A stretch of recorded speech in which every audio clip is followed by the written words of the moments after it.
All right, an NBC News exclusive. The Department of Homeland Security is gathering intelligence from paid undercover informants inside the migrant caravan that's now reaching the U.S.-Mexico border. You might remember the president frequently called this, quote, an invasion before the midterm election. Since it ended, we're not hearing so much about it. Thousands of U.S. troops are still on the border waiting for those migrants who plan to request asylum. And that deployment could come at a hefty cost for American taxpayers, an estimate of more than $220 million by the end of the year.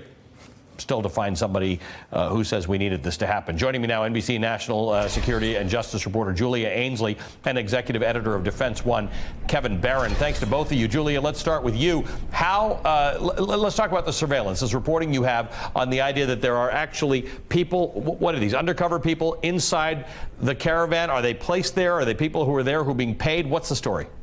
Yeah, so as we understand it, there are people who are already there who are being paid to give information to DHS. From what I understand, it's not that they're CIA or anyone from our intelligence community who has gone undercover as a migrant. These were previous migrants who are now just being paid by the U.S. to get some of that information. And another thing that they're doing, Allie, is they're able to get into the WhatsApp groups.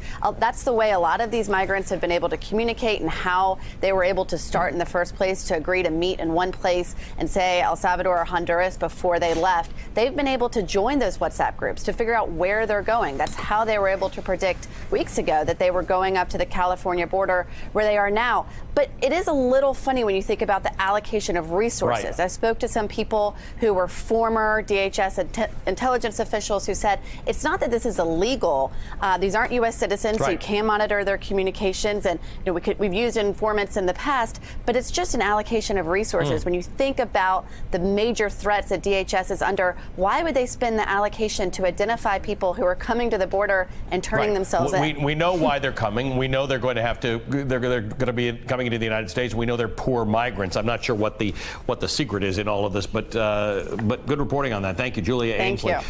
Hey, MSNBC fans, thanks for checking out our YouTube channel. Subscribe by clicking on that button down there and click on any of the videos here to watch the latest interviews and highlights. You can get more MSNBC for free every day with our newsletters. Just visit msnbc.com/newsletters to sign up now.